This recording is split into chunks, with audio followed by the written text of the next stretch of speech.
En primer lugar, quisiera agradecer a los ciudadanos, al grupo Cabilando y a los congresistas que han escuchado nuestra convocatoria para manifestarnos en contra del Tratado Interamericano de Asistencia Recíproca TIAR, que es utilizado contra Venezuela.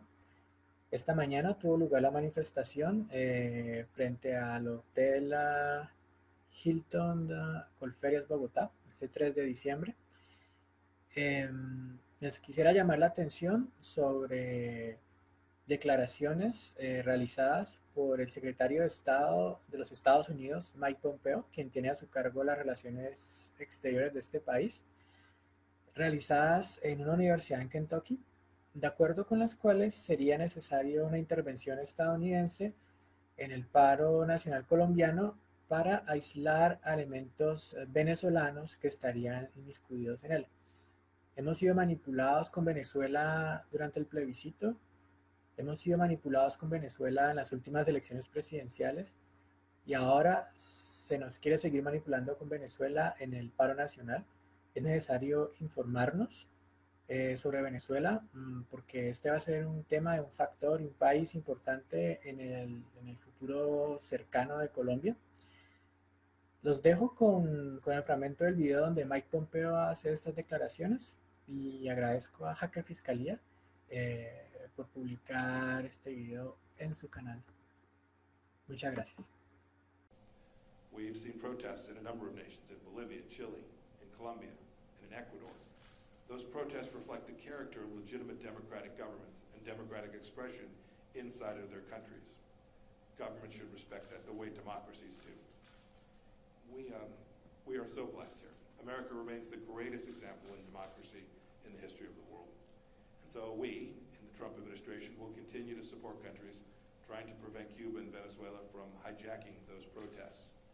And we'll work with legitimate governments to prevent protests from morphing into riots and violence that don't reflect the democratic will of the people.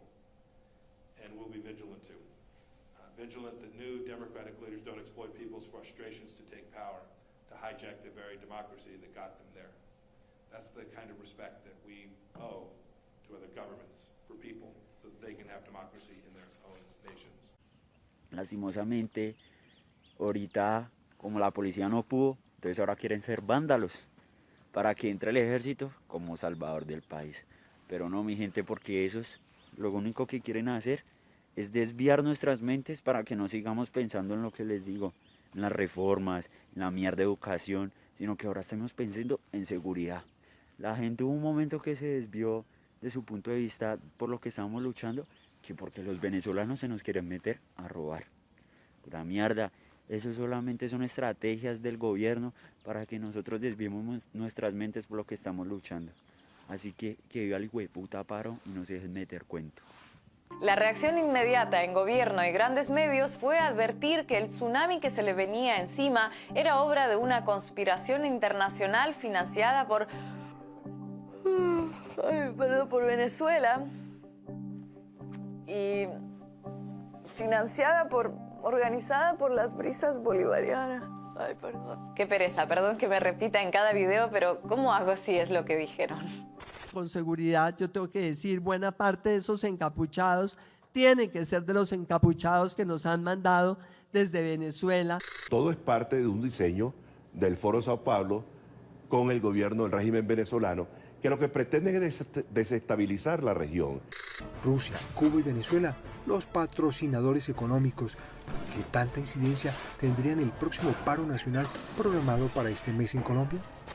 Si llegan a meterse fascinerosos a tratar de romper, capturen y pongan a disposición de policía judicial, nada de policía, porque esa gente tiene que hablar. Obviamente pueden ser situaciones distintas, pero lo que en Cali ocurrió, sí, definitivamente son gente promovida por la policía para generar la distracción y es que llegó un documento donde habla del plan macabro de mostrarse como los salvadores de la ciudad para valorizarse más y para desnaturalizar la esencia del paro.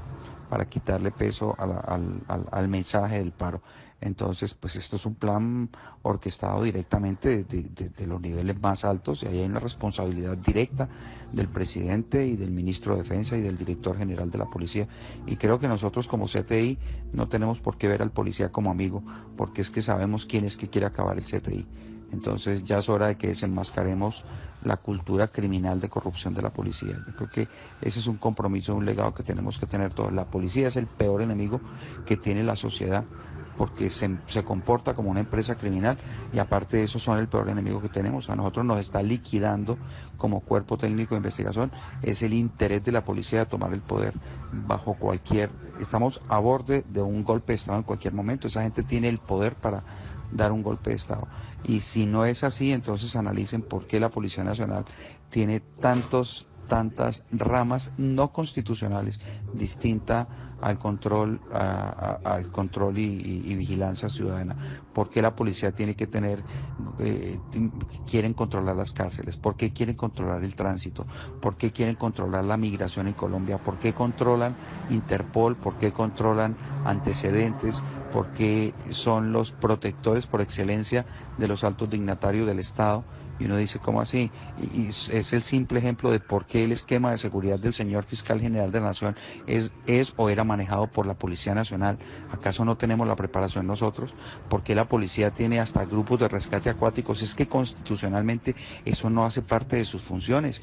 Entonces yo creo que ya es empezar a mirar a un emporio criminal bajo la tutela de un nombre institucional que tiene tanto poder que puede dar un golpe de Estado en el momento que les dé la gana.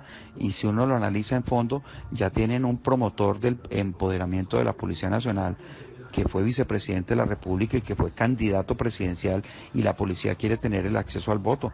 ¿Acaso eso no nos está llevando al borde de un Venezuela?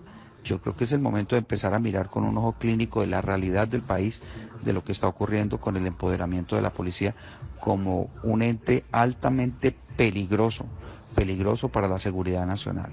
Y ustedes, si no lo saben, hay un plan maestro orquestado obviamente por el mismo general Naranjo, que la policía se salga del Ministerio de Defensa para crearse el Ministerio de la Convivencia Ciudadana, de la Seguridad Ciudadana. Y un Ministerio de la Seguridad Ciudadana excluye totalmente el poder que tienen las fuerzas militares, porque ellos tomarían el control total. Y adivinen cuál es el nuevo nombre que tienen las direcciones seccionales de Fiscalía, que ya no son direcciones seccionales de Fiscalía, ahora se llaman Dirección de Seguridad Ciudadana. Entonces, y ya lo sabemos, que la ultraderecha quiere que la Fiscalía se doblegue y sea sacada del Poder Judicial y termine siendo un ente dependiente del nivel ejecutivo. Entonces, ¿qué pasaría con este país si la Fiscalía está en manos del presidente de la República? Nosotros somos la rama judicial y tenemos que defender la justicia de este país continuando como rama judicial.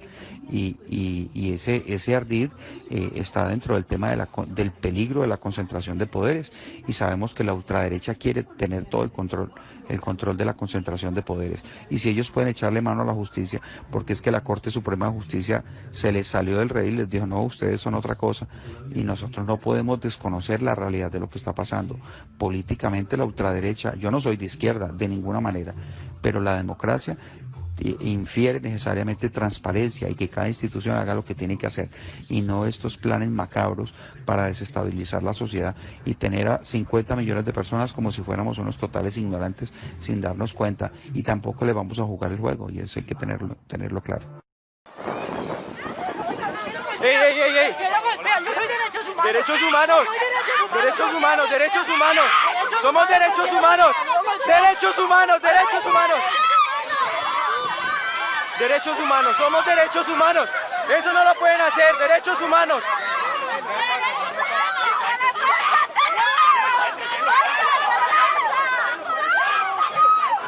¡Ey, derechos humanos!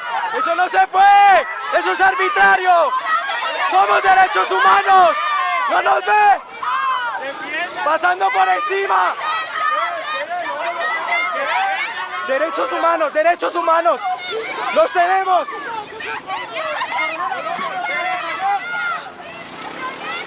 ¡Ey, ey, ey, ey! ¡Derechos humanos, amigo! ¡Respétenos también! ¡Respétenos! ¡Respétenos! ¡Respétenos! ¡Ey, ey, ey, ey! ¡Quieto, quieto!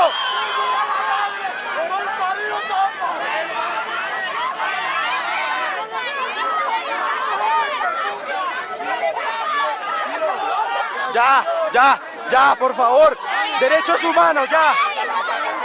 Ya, cálmate, que ya están ellos.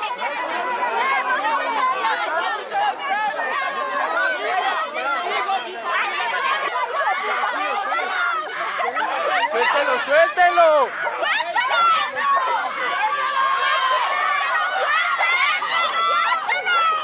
¡Suéltelo! ¡Suéltelo!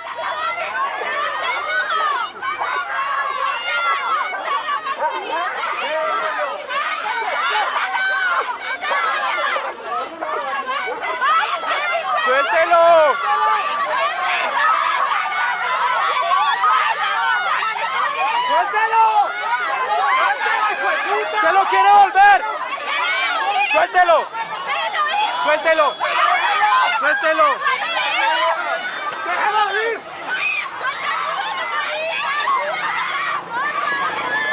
¡Duro, pana! ¡Resista! ¡Se lo quieren llevar!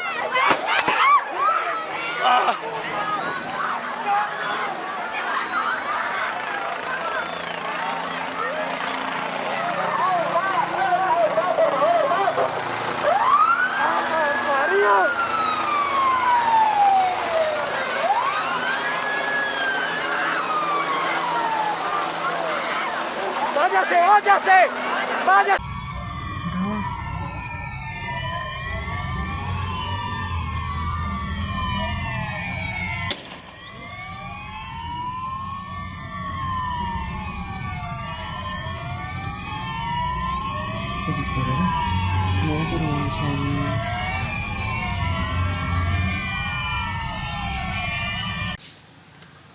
Y la policía también, mira, están en son responsables de lo que pase con los estudiantes. Y de civil.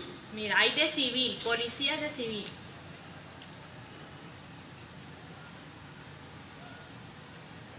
Dios mío santo. Eso es violación de la autonomía universitaria.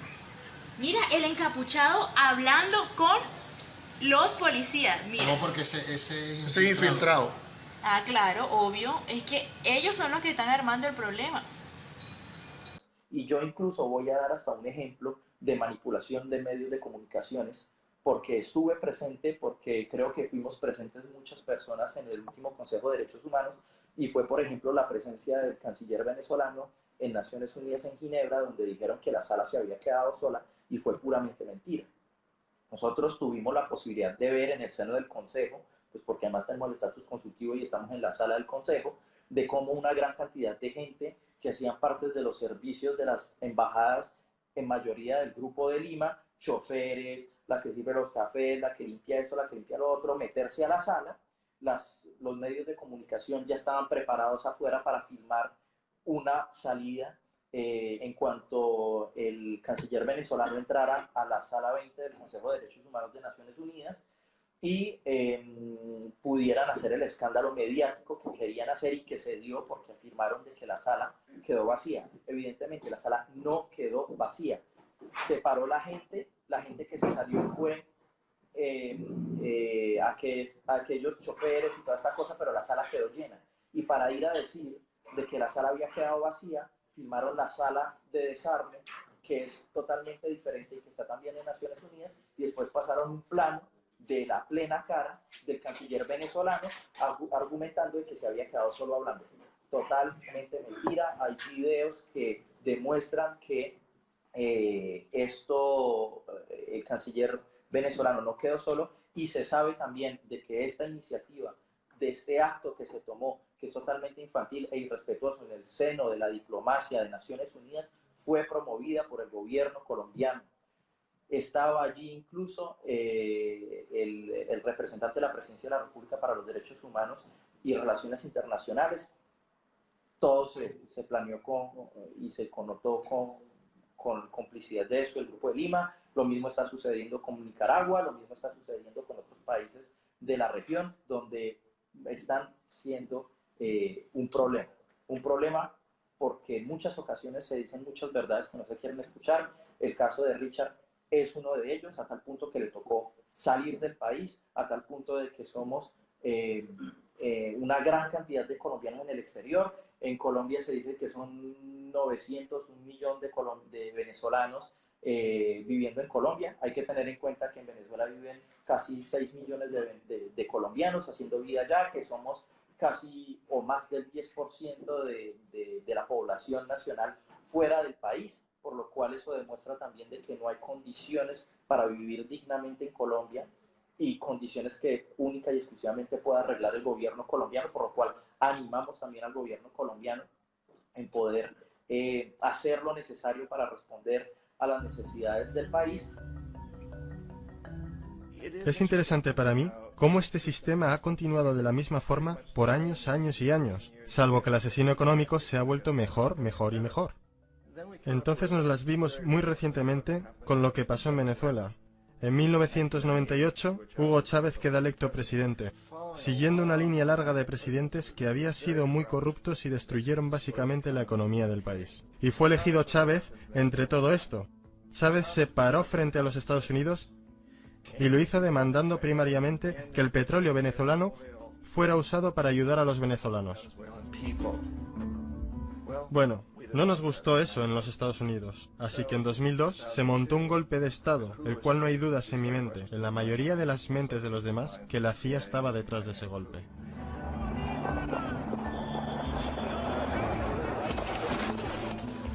La manera en que fue fomentado ese golpe era muy parecido a aquel que Kermit Roosevelt hizo en Irán, de pagarle a la gente para que saliera a las calles, para manifestarse, para protestar, para decir que Chávez era muy impopular.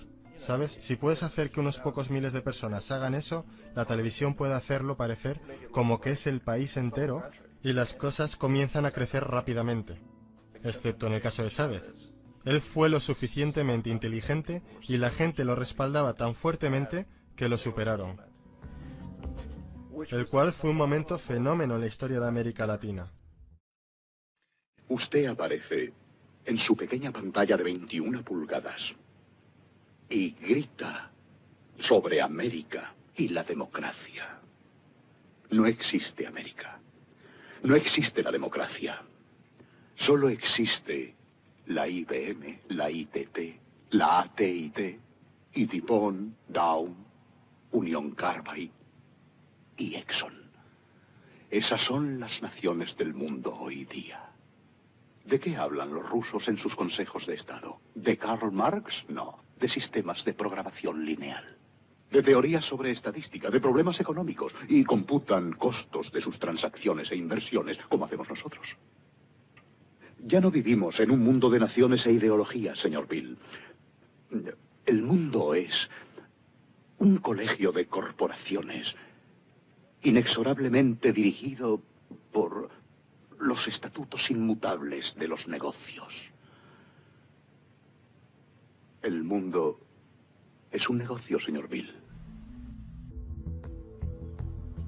Irak realmente es el ejemplo perfecto de cómo funciona todo el sistema. Entonces nosotros, los asesinos económicos, somos la primera línea de defensa. Nosotros entramos, tratamos de corromper a los gobernantes y conseguimos que acepten estos préstamos enormes, lo que usamos entonces como palanca para ser dueños de ellos básicamente. Si fallamos, como fallé en Panamá con Omar Torrijos y en Ecuador con Jaime Roldós, hombres que rehusaron a ser corrompidos, entonces la segunda línea de defensa es mandarles los chacales.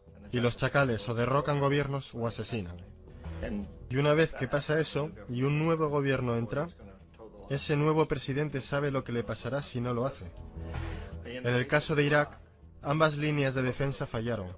Los asesinos económicos no fueron capaces de llegar a Saddam Hussein. Lo intentaron muy duro. Tratamos de conseguir que aceptase un trato similar al que la Casa de Saud aceptó en Arabia Saudí. Pero él no lo aceptaría. Y entonces los chacales fueron a eliminarlo. No pudieron hacerlo. Su seguridad era muy buena. Después de todo, él, en un momento, trabajó para la CIA. Él fue contratado para asesinar a un presidente anterior de Irak, y falló, pero conocía el sistema. Así que en 1991 mandamos las tropas y eliminamos las fuerzas militares iraquíes. Entonces asumimos que en ese punto Saddam Hussein rectificaría. Pudimos haberlo eliminado, por supuesto, en aquel momento, pero no quisimos. Él es el tipo de hombre fuerte que nos gusta. Él controla a su gente. Pensamos que podía controlar a los kurdos y mantener a los iraníes en su lado de la frontera y seguir bombeándonos el petróleo. Y una vez hubiéramos eliminado sus fuerzas, entonces iba a rectificar. Entonces los asesinos económicos vuelven en los 90 sin éxito. Si hubiesen tenido éxito, él estaría dirigiendo el país. Nosotros le estaríamos vendiendo todos los aviones de combate que quisiera y todo lo que quisiera, pero no pudieron, no tuvieron éxito. Los chacales no pudieron eliminarlo nuevamente, así que enviamos a los militares nuevamente y esta vez sí hicimos el trabajo completo, y lo eliminamos. Y en el proceso nos creamos algunos muy lucrativos tratos de construcción para reconstruir el país que nosotros esencialmente destruimos, el cual es un muy buen trato si eres dueño de compañías de construcción de las grandes. Así que Irak muestra las tres etapas. Los asesinos económicos fallaron ahí, los chacales fallaron ahí, y como medida final, entran los militares.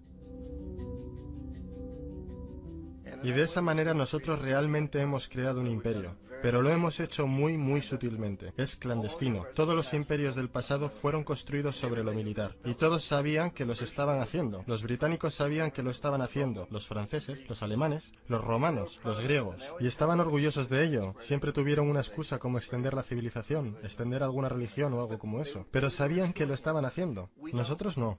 La mayoría de la gente en los Estados Unidos no tiene idea de que estamos viviendo de los beneficios del imperio clandestino, de que hoy hay más esclavitud en el mundo de la que nunca antes hubo.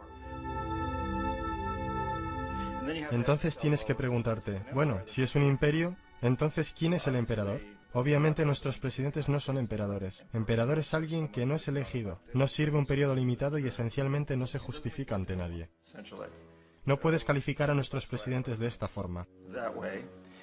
Pero sí tenemos lo que yo considero el equivalente del emperador, y es lo que yo llamo la corporatocracia. La corporatocracia es este grupo de individuos que dirigen nuestras corporaciones más grandes, y ellos realmente actúan como el emperador de este imperio. Ellos controlan los medios, sea a través de propaganda o por ser propiedad directa. Ellos controlan la mayoría de nuestros políticos porque financian sus campañas, ya sea a través de las corporaciones o de contribuciones personales que vienen de las corporaciones. Ellos no son elegidos, no sirven periodos limitados de tiempo, no se justifican ante nadie. Y en la misma cima de la corporatocracia realmente no puedes saber si la persona está trabajando para una corporación privada o el gobierno, porque ellos siempre se mueven hacia atrás y adelante. Así que tienes a un tipo que en un momento es el presidente de una compañía constructora como Halliburton y al momento siguiente es el vicepresidente de los Estados Unidos, o el presidente quien estaba en el negocio del petróleo. Y esto es verdad aunque tengas demócratas o republicanos en la oficina. Tienes ese moverse atrás y adelante por una puerta giratoria, y de esta forma nuestro gobierno es invisible por mucho tiempo, y las políticas son llevadas por nuestras corporaciones en un nivel u otro. Y entonces, nuevamente, las políticas del gobierno son básicamente forjadas por la corporatocracia y presentadas al gobierno y se convierten en política gubernamental. Hay increíblemente una relación íntima. Esto no es un tipo de cosa o teoría conspirativa. Esta gente no se tiene que reunir y conspirar para hacer cosas. Todos ellos trabajan básicamente bajo una asunción primaria, y esta es que deben maximizar las ganancias sin importar los costos sociales o ambientales.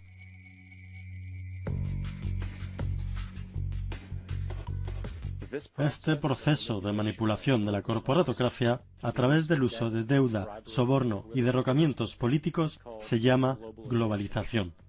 Así como la Reserva Federal mantiene al pueblo americano en una posición de servidumbre contractual a través de la deuda perpetua, la inflación y el interés, el Banco Mundial y el Fondo Monetario Internacional sirven este rol en una escala global. El engaño básico es simple. Pone un país en deuda, bien por su propia indiscreción o corrompiendo al líder de ese país, y entonces imponer condicionalidades o políticas de ajuste estructural. A menudo consistiendo en lo siguiente: devaluación de la moneda. Cuando el valor de la moneda cae, así también lo hace todo lo que está valuado en ella. Esto hace los recursos indígenas disponibles a países depredadores a una fracción de su valor. Grandes recortes de fondos para programas sociales. Esto normalmente incluye educación y salud, comprometiendo el bienestar y la integridad de la sociedad, dejando al público vulnerable a la explotación. Privatización de empresas del Estado. Esto significa que sistemas sociales importantes se pueden comprar y regular por corporaciones foráneas por ganancias. Por ejemplo, en 1999, el Banco Mundial insistió que el gobierno boliviano vendiera el sistema público de agua de su tercera ciudad a una subsidiaria de la corporación americana Bechtel. Tan pronto ocurrió, las facturas de agua para los residentes locales ya empobrecidos se dispararon al cielo. No fue sino hasta una revuelta completa del pueblo que el contrato se anuló. Entonces está la liberación del comercio, o la apertura de la economía quitando las restricciones de comercio exterior. Esto permite un número de manifestaciones económicas abusivas, tales como que las corporaciones transnacionales traigan sus propios productos en masa, vendiendo más barato que la producción indígena y arruinando la economía local. Un ejemplo es Jamaica, que después de aceptar préstamos y condicionalidades del Banco Mundial, perdió sus mercados de cosechas más grandes debido a competencia con importaciones occidentales. Hoy, granjeros incontables están sin trabajo, pues son incapaces de competir con las grandes corporaciones. Otra variación es la creación de numerosas, aparentemente desapercibidas, desreguladas e inhumanas fábricas explotadoras, que toman ventaja de la economía impuesta. En adición, debido a la desregulación de la producción, la destrucción ambiental es perpetua, ya que los recursos a menudo son explotados por corporaciones indiferentes mientras liberan grandes cantidades de contaminación deliberada. La demanda ambiental más grande en la historia del mundo hoy viene de parte de 30.000 ecuatorianos y gente del Amazonas contra Texaco, de la que ahora es dueña Chevron. Así que es contra Chevron, pero por actividades conducidas por Texaco.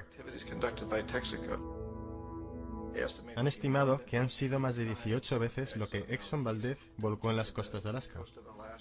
En el caso de Ecuador no fue un accidente. Las compañías lo hicieron intencionalmente. Ellos sabían que lo estaban haciendo para ahorrar dinero en vez de arreglar la disposición apropiada. Además, un somero vistazo a los registros de rendimiento del Banco Mundial revela que la institución, que clama públicamente ayudar países pobres a desarrollar y aliviar la pobreza, no ha hecho nada, excepto incrementar la pobreza y la no distribución de riquezas, mientras las ganancias corporativas se elevan.